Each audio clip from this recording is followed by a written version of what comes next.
Hi everybody, I'm outside and it's very windy out here.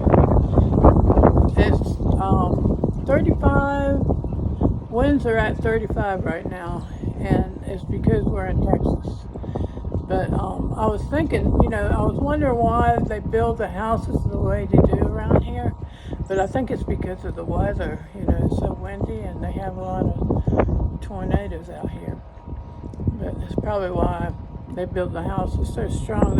Every house out here is built with brick. And let me show you their house. Every house.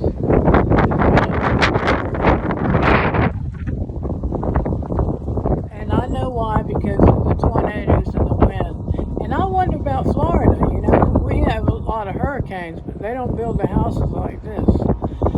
Like that